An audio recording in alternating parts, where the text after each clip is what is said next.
नमस्कार दोस्तों, स्वागत है आपका मेरी एक और नई कहानी में। शंकर दयाल पेशे से तो वकील थे, जो सरकारी मुलाजिम ना थे, परंतु बुद्धि के तेज व्यक्ति थे, इसलिए अच्छा खासा कमा लिया करते थे। उम्र ज़्यादा हो चुकी थी, इस कारण अब वकालत छोड़ दी थी और अधिकतर समय घर पर ही व्यतीत होता था। खाली वक्त में अखबार पढ़ना और जब कभी उससे भी मन की हताशा दूर न हो तो अपने बड़े बेटे लखन को बुरा भला कहना, यही थी शंकर दयाल की दिनचर्या। बड़ा बेटा लखन भी उन बातों को दिल से नहीं लेता था, बस उनकी आदत है यही सोचकर बर्दाश्त कर लेता था।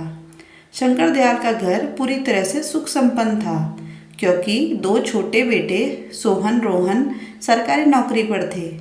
एक डॉक्टर तो एक पुलिस में था। महीने पर अच्छी खासी रकम घर पर आ जाती थी।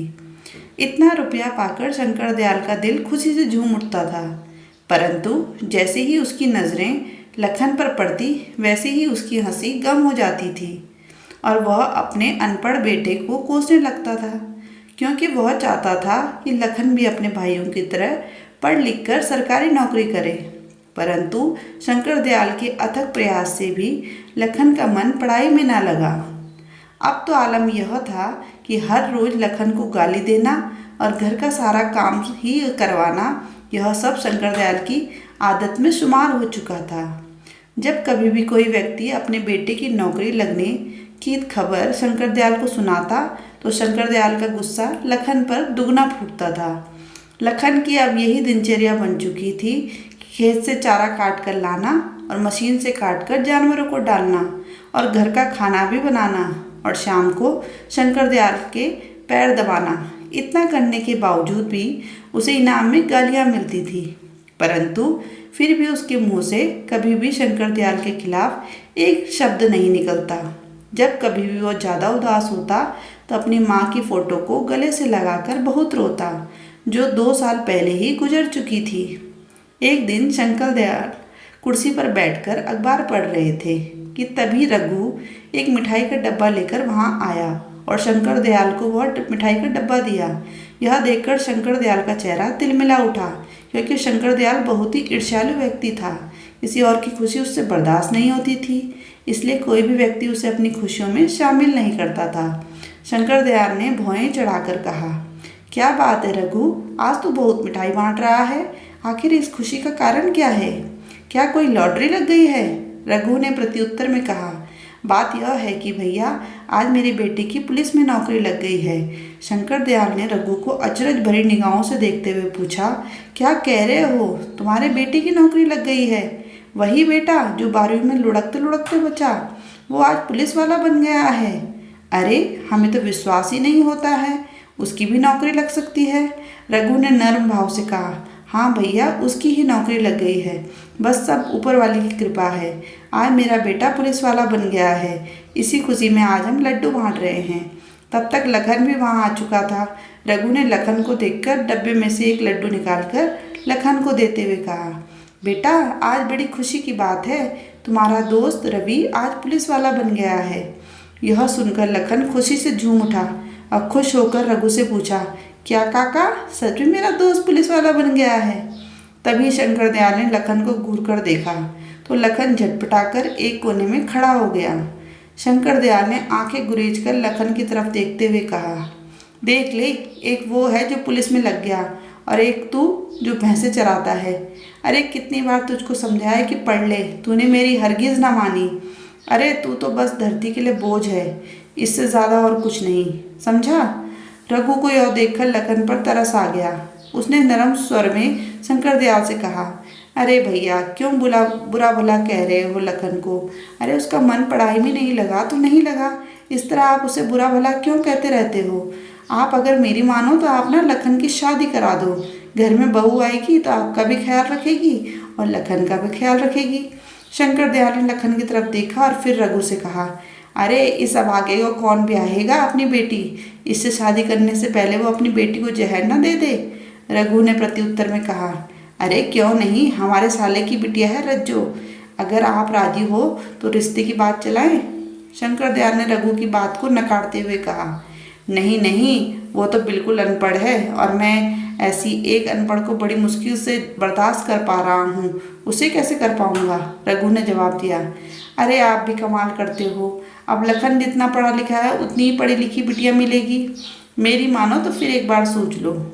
बिटिया बहुत कमेरी है, घर का सारा काम अकेले ही कर लिया करेगी। शंकर दयाल ने कहा। अरे ऐसे तो उसका ब्याह कब का हो चुका होता।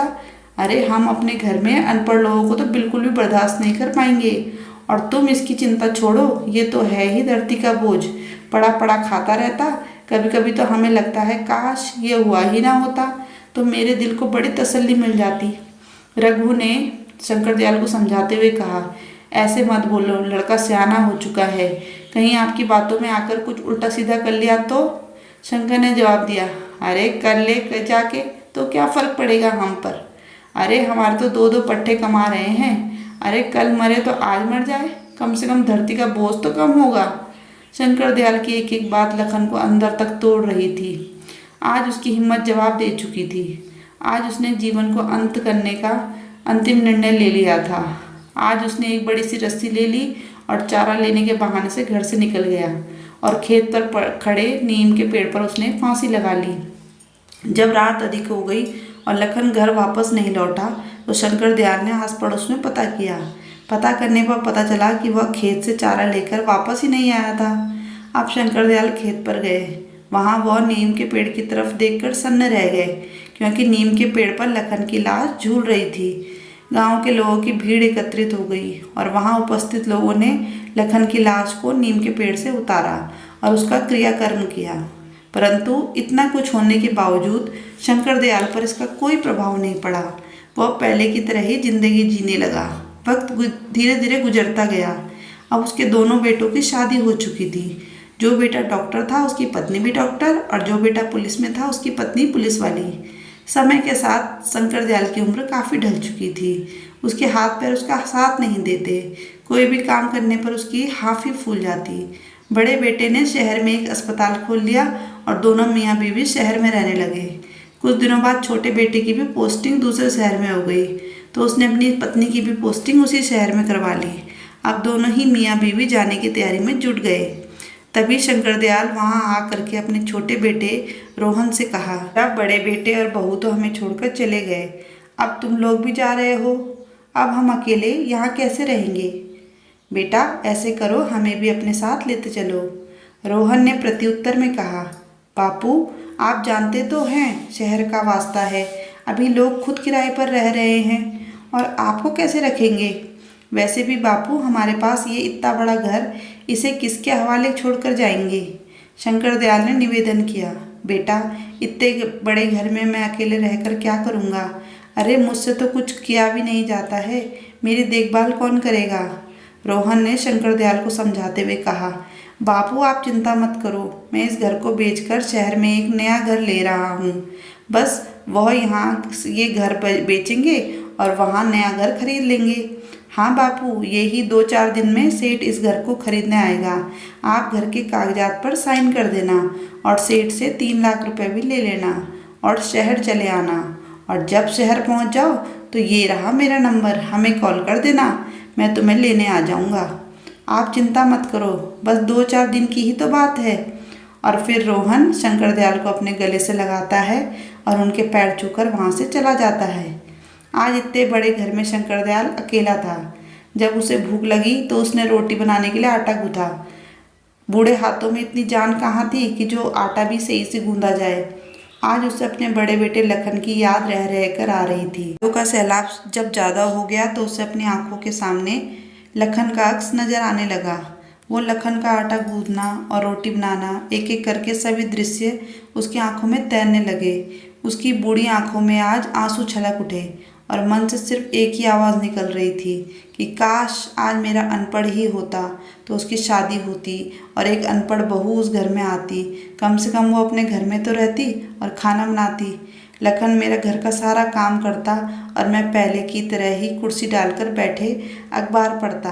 परंतु अब सपनों को देखने से होने वाला क्या है। जो कुछ उसने किया आज वो उसके सामने था। 2-4 दिन यूं ही गुजर गए और वो दिन भी आ गया जिस दिन सेठ ने रुपए देने के लिए कहा था। सेठ ने घर के कागज पर साइन करा लिए और शंकर दयाल को 3 लाख रुपए दे दिए। रुपए मिलते ही शंकर दयाल शहर जाने की तैयारी कर ली और शंकर दयाल ने रोहन को फ़ोन करके सब बता दिया कि वो बस स्टैंड पर इसका इंतज़ार करेगा। कहे मुताबिक शंकर दयाल वहाँ पहुँच गए और बैठकर रोहन का इंतज़ार करने लगे। तभी वहाँ रोहन आ गया और शंकर दयाल के पास आकर कहा, बापू आप पैसे लाए हो ना, मुझे दे दो। वो जो मैंने नया घर खरीदा है उसका मालिक अभी रुपए मांग रहा है। अगर मैंने उसे अभी रुपए नहीं दिए तो वो अपना घर किसी और को बेच देगा। शंकर दयाल ने रुपयों का बैग झटपट से रोहन को दे दिया। रोहन ने रुपए लेकर शंकर दयाल से कहा, बापू आप यहीं बैठो, मैं सेठ को अभी रुपए देकर आता हूँ। और रोहन अपने बापू को वहीं बिठाकर रुपए लेकर वहाँ से चला गया और शंकर दयाल वहीं बैठकर उसका इंतज़ार करने लगे। समय धीरे धीरे काफ़ी बीत चुका था, परंतु रोहन अभी तक वापस नहीं आया था। शाम होने को थी। शंकर दयाल बहुत ही चिंतित था कि रोहन अभी तक नहीं आया। उससे रहा नहीं गया तो उसने एक राहगीर से वही फ़ोन नंबर लगवाया जो उसे रोहन ने दिया था, परंतु फ़ोन भी स्विच ऑफ आ रहा था। अब शंकर दयाल की चिंता और भी अधिक बढ़ गई थी। वो हताश बैठा हुआ था कि तभी उसे एक मोटरसाइकिल आते हुए दिखाई दी जिस पर रोहन बैठा हुआ था। वह दूर से ही रोहन को आवाज़ लगाने लगा, परंतु रोहन शंकर दयाल के पास से देखता हुआ निकल गया। आज रोहन ने उसे बहुत बड़ा धोखा दे दिया था जिसकी उम्मीद शंकर दयाल को बिल्कुल भी ना थी। अब शंकर दयाल वहीं बैठकर रोने लगा। अब अंधेरा काफ़ी ढल चुका था। शंकर दयाल के पास 100 रुपये थे जो उसके घर वापस आने के किराए के लिए उपयुक्त थे। शंकर दयाल बस में बैठकर आ गया। घर क्या गांव आ गया, क्योंकि अब घर तो सेठ का हो चुका था। अब उसके पास घर नहीं था तो रात को अकेले गांव की चौपाल पर बैठकर काफ़ी देर तक रोता रहा। फिर अपने आंसू को पोंछकर उठा और हाथ में एक रस्सी लेकर उसी नीम के पेड़ के पास गया जहां लखन ने आत्महत्या की थी। उसी पेड़ के नीचे बैठ के दहाड़े मारकर रोने लगा और रोते हुए कहा, बेटा लखन, आज मेरे लिए खाना बनाने वाला कोई नहीं है। आज तेरा बाप इतना बूढ़ा हो गया कि अपने हाथों से अपने लिए खाना भी नहीं बना पाता है। आज बहुत अरसे हो गए हैं तेरे हाथ का खाना खाए। आज फिर से तेरा बाप तेरे हाथ का खाना खाना चाहता है। खिलाएगा ना बेटा? आज तेरा बाप तेरे घर खाना खाने आ रहा है तो अपने इस अभागे बाप को अपने घर में स्वीकार करेगा ना? कहीं अपने भाइयों की तरह मुझे निकाल मत देना। इतना कहते कहते वह फूट फूट कर रोने लगा और अंत में उसी नीम के पेड़ के नीचे उसने दम तोड़ दिया और वह अंतिम धाम को चला गया।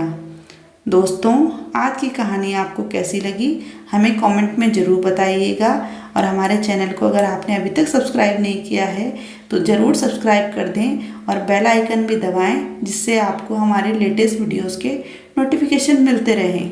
कहानी पूरी सुनने के लिए धन्यवाद।